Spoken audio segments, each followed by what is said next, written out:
Halo semuanya, kembali lagi di Scary Stories. Dua remaja kakak beradik menemukan kotak misterius yang berhubungan dengan masa lalu mereka.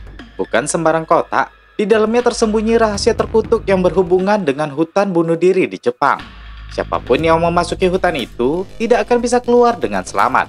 Rahasia apa yang tersimpan oleh kakak beradik ini dan bagaimana pula nasib mereka? Langsung kita bahas di alur cerita Suicide Forest Village 2021 selengkapnya.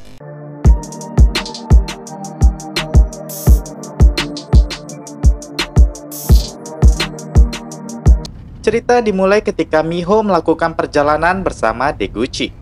Miho melihat seorang pria sedang berjalan tanpa arah. Deguchi cerita kalau hutan yang akan mereka jaga ini sering didatangi oleh orang-orang yang ingin bunuh diri. Mereka akan tersesat dan kehilangan arah. Tanpa sengaja, mereka hampir saja menabrak dua bocah yang keluar dari hutan. Deguchi pun lekas turun dan menangkap anak-anak itu agar tidak masuk ke hutan ini lagi. Sekarang Miho tahu betapa menyeramkannya hutan satu ini. Dan hutan ini disebut hutan Jukai yang berada di Jepang, guys.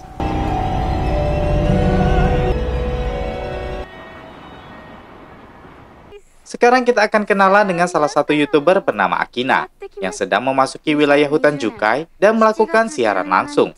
Akina tentunya nekat melakukan ini agar viewersnya naik dan dia jadi populer. Dia juga berniat ingin tahu misteri apa yang ada di hutan satu ini. Sambil berkomunikasi lewat live chat bersama para followersnya, dia juga menunjukkan pita merah, kompas, dan GPS yang dia bawa. Akina mengulurkan pita merah itu agar tidak tersesat. Tanpa sengaja, Akina melihat seorang pria sedang berjalan sendirian. Menurut followers di live chatnya, pria itu akan melakukan bunuh diri. Karena kawasan hutan Jukai memang dikenal sebagai hutan untuk bunuh diri, guys. Mereka meminta Akina untuk segera menolong pria itu. Akina pun berusaha mendekati pria itu semampunya. Namun anehnya, pria itu malah menghilang. Salah satu followersnya bilang kalau Akina telah memasuki wilayah desa Jukai. Saat itu, kompas dan GPS Akina juga bergerak tidak karuan. Akina yang panik berusaha keluar dari hutan itu mengikuti pita merahnya tadi.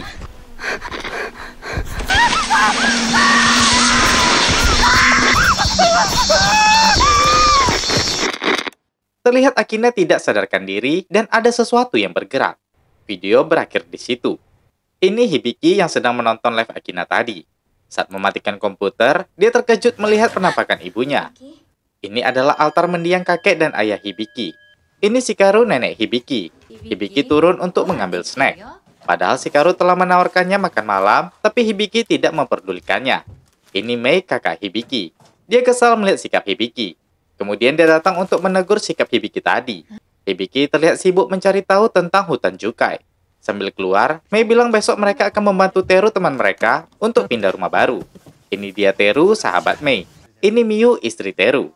Mereka baru menikah, tapi Miu cemburu melihat kedekatan Mei dan Teru.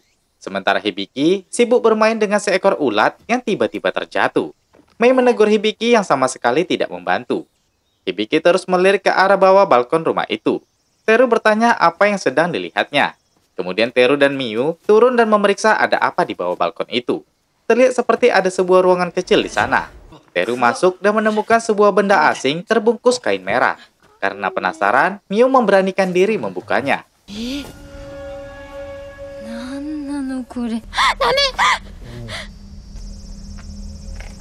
Tiba-tiba Miu merasa mual dan bergegas ke toilet.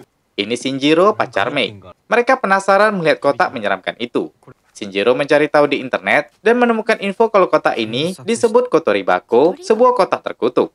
Shinjiro mengusulkan untuk membawa kotak ini ke kuil dan bertanya pada tetua di sana. Saat itu, Koyama si agen rumah datang menyerahkan berkas rumah kepada Teru. Teru menceritakan penemuan mereka di lantai bawah tanah rumah ini. Kemudian Koyama bilang, mungkin kotak ini ditinggalkan oleh pemilik rumah sebelumnya. Koyama pun membawa kotak itu untuk mengurusnya. Saat Hibiki berusaha melarang Koyama, terjadi sesuatu.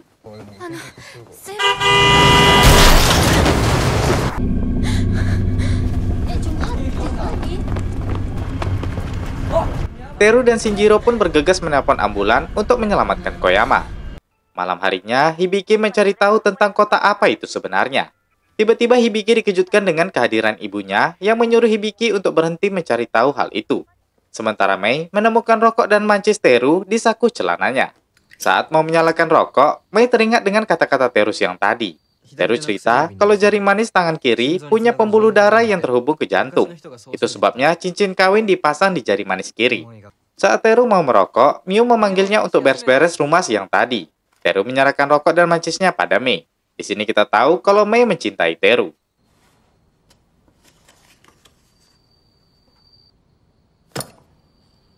Pagi itu, Shikaru heran melihat Hibiki yang menunggu di depan video bel rumah.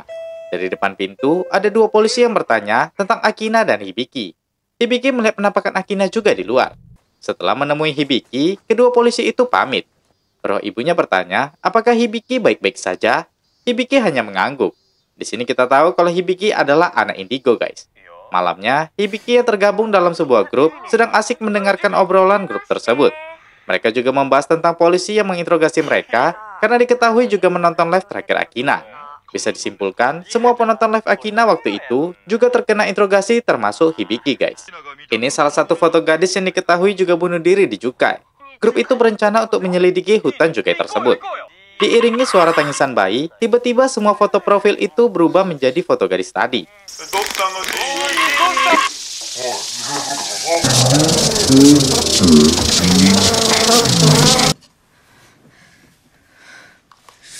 Hibiki merasa ada orang yang menyebut nama Miu. Kemudian Hibiki lekas turun dan memberitahukannya pada Mei. Ternyata benar, Miu mengalami kecelakaan kecil di rumah barunya itu. Di luar rumah sakit, Hibiki berkata kalau kejadian ini membuat Miu keguguran. Ya guys, saat Miu mulai di awal cerita, itu menandakan dia sedang hamil muda. Bahkan Teru belum tahu kalau Miu telah mengandung. Ini membuatnya merasa hancur saat itu. Mereka semua kemudian membawa kotak kotoribaku tadi ke kuil milik keluarga Shinjiro. Ini Watashi, ayah Shinjiro. Watashi bilang tidak perlu khawatir mengenai kotak itu, karena semua kejadian hanya kebetulan saja. Ini Susami, ibunya Shinjiro. Susami dan Watashi menyuruh semua anak-anak ini menginap di kuil saja malam ini.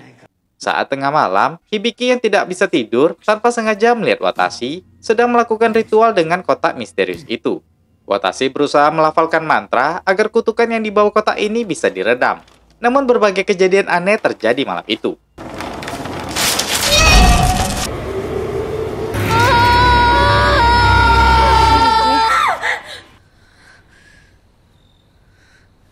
Beberapa hari berselang, Hibiki mendatangi lokasi hutan Jukai bersama teman-temannya yang berasal dari obrolan grup malam itu, guys. Mereka pun memulai petualangan untuk mencari keberadaan desa Jukai yang kabarnya dibangun oleh roh-roh yang bunuh diri di hutan ini. Medan yang licin dan sulit membuat Hibiki mulai kelelahan. Tanpa sengaja salah satu dari teman Hibiki ini terjatuh. Saat Hibiki coba menolongnya, ini yang terjadi.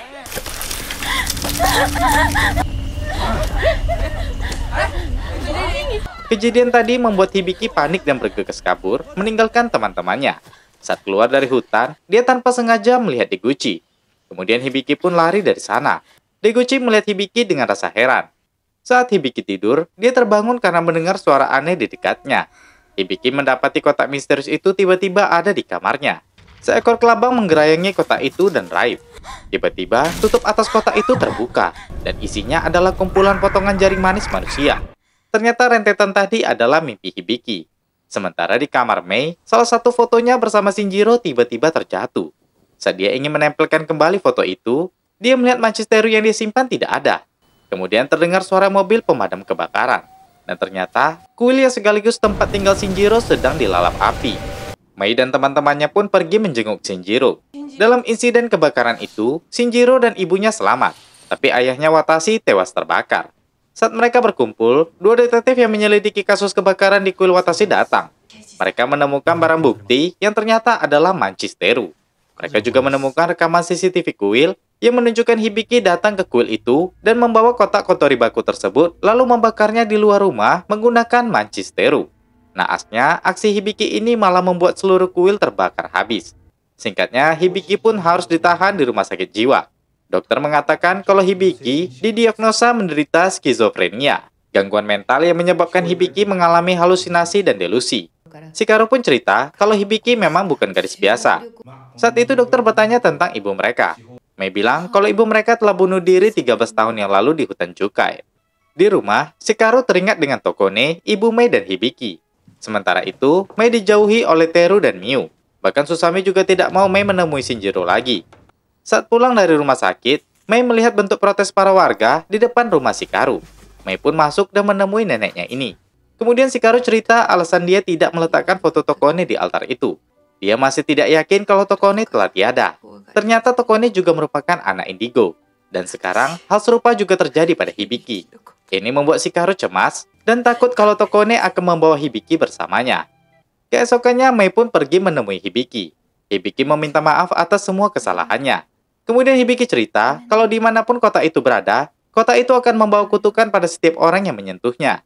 Dulu pernah ada seorang wanita yang mengorbankan dirinya karena takut kedua anaknya dikutuk. Wanita itu mengembalikan kota itu ke desa Jukai. Dua anaknya selamat, tapi wanita itu terjebak di hutan Jukai. Mei bertanya dari mana Hibiki tahu hal ini. Hibiki bilang dari Kotone, ibu mereka. Pagi harinya, Mei menemukan Shikaru telah tewas di depan altar, dan jari manis kirinya telah terpotong. Sementara Mio mengalami delusi kalau dia sedang mengurus bayi. Tiba-tiba kotak mengerikan itu ada di sana.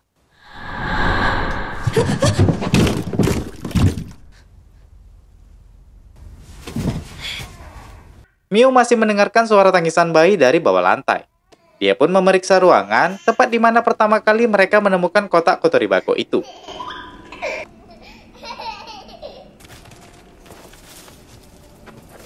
Usai pemakaman Shikaru, Mei merasa sebatang kara. Dia pun tertidur di dekat meja makan. Seketika suasana berubah, di mana Mei melihat Tokone dan Hibiki yang masih kecil. Ini dia Tokone yang sedang melihat Hibiki sedang mencari Mei di halaman belakang untuk sarapan.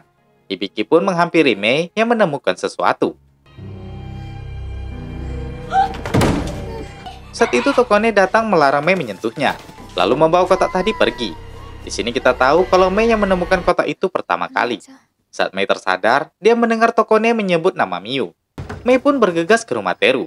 Di sana juga ada Shinjiro. Ya guys, Miu telah hilang. Mereka coba melacak ponsel Miu melalui sebuah aplikasi dan menemukan Miu berada di Jukai. Mereka pun bergegas pergi ke hutan Jukai. Saat memasuki wilayah hutan itu, mereka melihat mobil Deguchi terparkir. Kemudian mereka melihat seorang wanita keluar dari dalam hutan yang ternyata itu adalah Miho. Tidak lama berselang, Deguchi juga keluar dengan membawa ponsel Miu di tangannya. Teru bertanya di mana dia mendapatkan ponsel Miu. Deguchi menjawab dia menemukannya di dalam hutan. Teru kemudian masuk ke hutan.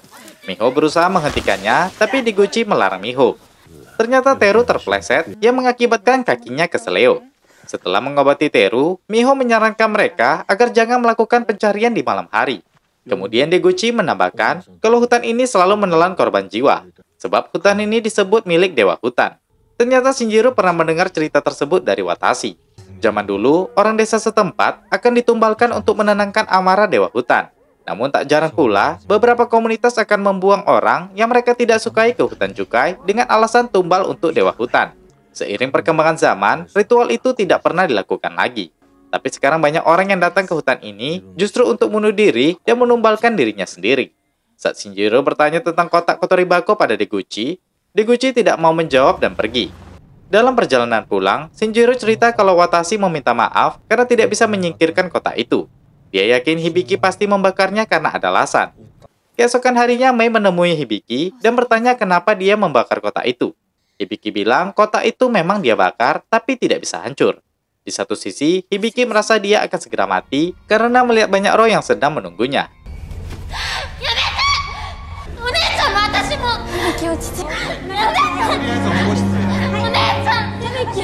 Mereka coba membujuk dokter dan meyakinkan kalau Hibiki tidak menderita skizofrenia. Tapi dokter ini tetap teguh dengan istilah medis yang menurutnya lebih masuk akal daripada cerita horor yang disampaikan mereka. Kemudian dokter ini pun masuk ke lift dan naik ke atas.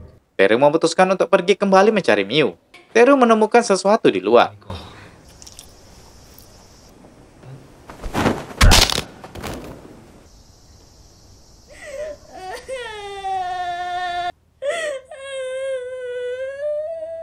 Di hutan, Miho, Deguchi beserta tim evakuasi melakukan pencarian Miu.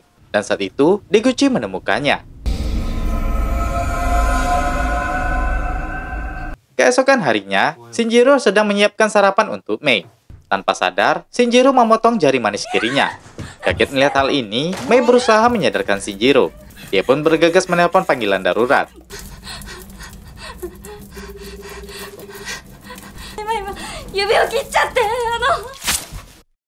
Untungnya Shinjiro selamat walau dalam kondisi kritis. Deguchi datang untuk berbicara dengan Mei. Dia bertanya apakah Mei pernah melihat kotak terkutuk itu. Mei mengiyakan pertanyaan itu. Kemudian Deguchi cerita kalau roh orang yang dulu dibuang ke hutan Jukai membangun sebuah desa di hutan itu. Kotak terkutuk itu berasal dari sana, yang merupakan bentuk balas dendam dari roh-roh tersebut. Deguchi kemudian teringat kalau dia pernah menemukan dua bocah perempuan yang berhasil keluar dari Jukai. Dua bocah ini yang kita lihat di awal cerita tadi, guys. Kemudian dua bocah tersebut dititipkan sementara di panti. Di sini kita tahu kalau dua bocah yang dimaksud Deguchi itu adalah Hibiki dan Mei. Mengingat kalau Hibiki selalu mencari tahu tentang Jukai, Mei mencari tahu apa yang disembunyikan Hibiki di kamarnya. Tanpa sengaja, dia menemukan gambar aneh di bawah karpet. Mei membuka karpet tersebut dan terkejut melihat gambar yang dibuat Hibiki di lantai kamarnya. Gambar itu tentang hutan Jukai yang mengartikan kalau kutukan tidak akan berakhir. Mei kemudian mengambil ponselnya untuk memfoto gambar itu. Tapi dia terkejut ketika melihat ponselnya mendeteksi banyak wajah yang tak terlihat. Kemudian dia memberanikan diri memfoto gambar-gambar tersebut. Saat memfotonya, Mei mendadak mendapatkan gambar asli di pikirannya yang menunjukkan aksi apa yang terjadi di hutan Jukai.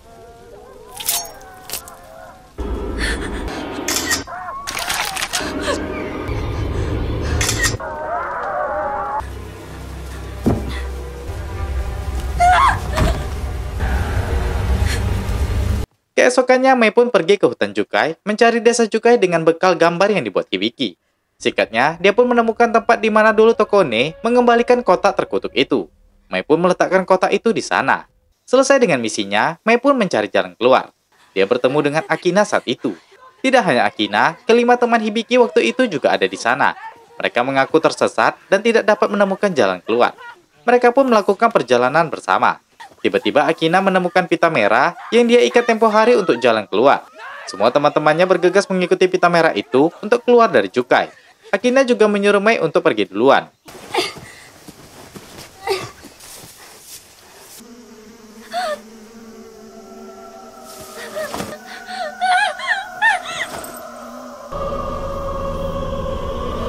Saat siuman, Mei telah terikat di ranting pohon. Dia juga melihat Teru dan Miu. Miu bilang kalau Mei akan tinggal di desa ini bersama mereka sekarang. Di saat bersamaan, Hibiki merasakan kalau Mei dalam bahaya. Miu mengambil gunting dan bersiap untuk memotong jari manis Mei. Sontak penghuni desa Jukai ini pun bangkit.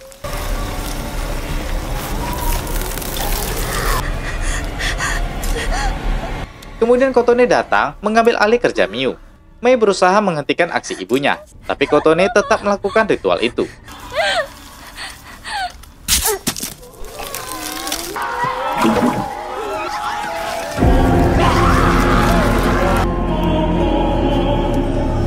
Ternyata Kotone justru memotong kelingking jarinya, bukan jari manis Mei. Dia pun bergegas membawa Mei lari dari sana, selagi roh-roh tadi belum menyadari hal tersebut.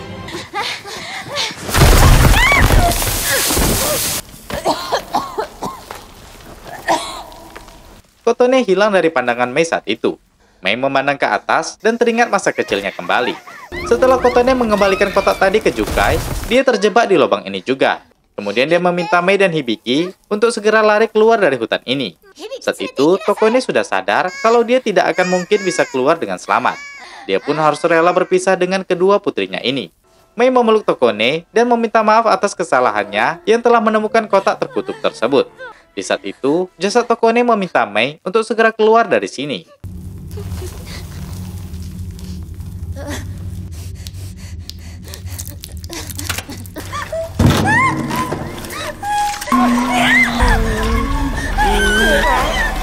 Di saat itu, Hibiki muncul dan bergegas membawa kakaknya untuk mencari jalan keluar.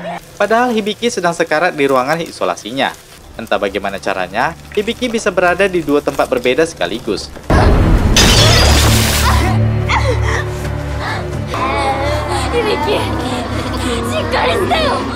Hibiki menusuk tangannya dengan pecahan kloset.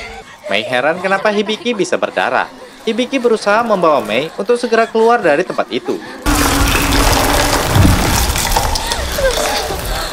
Tiba-tiba suasana menjadi senyap. Hibiki mendengar suara yang memanggil rohnya untuk datang ke desa Jukai. Ternyata Hibiki telah memotong jari manisnya untuk menyelamatkan kakaknya. Dengan begini, Hibiki telah mengambil alih kutukan yang menimpa Mei dan mengorbankan dirinya untuk menyelamatkan kakaknya. Sebelum berpisah, Hibiki berbisik kalau dia akan selalu bersama Mei.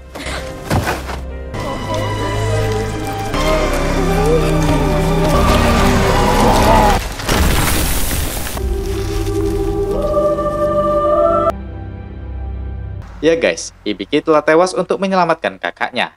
Mei pun berhasil keluar dengan selamat dari hutan itu. Di saat bersamaan, Deguchi menemukan Mei terduduk di tepi jalan hutan Jukai ini. Beberapa tahun kemudian, seorang anak kecil mencari sepeda yang disembunyikan oleh ibunya. Anak itu adalah anak dari Mei dan Shinjiro. Saat bermain sepeda, dia mencari sosok Hibiki yang selalu menemaninya bermain. Tiba-tiba, anak itu menemukan kotak terkutuk itu lagi. Terdengar suara Hibiki yang berkata jangan sentuh kotak itu. Cerita pun selesai. Nah, di sini mengartikan kalau anak dari Mei juga indigo, sama seperti Hibiki. Selain itu juga, dia bisa berkomunikasi dengan roh Hibiki, seperti Hibiki yang bisa berkomunikasi dengan roh Kotone. Dan kotak terkutuk itu kembali meneror keturunan Kotone dengan kutukannya yang tidak bisa selesai. Oke guys, itu tadi alur cerita Suicide Forest Village selengkapnya. Terakhir saya Jiwa, terima kasih sudah menonton dan sampai jumpa di video berikutnya. Our little secret. What do you think? Open the door!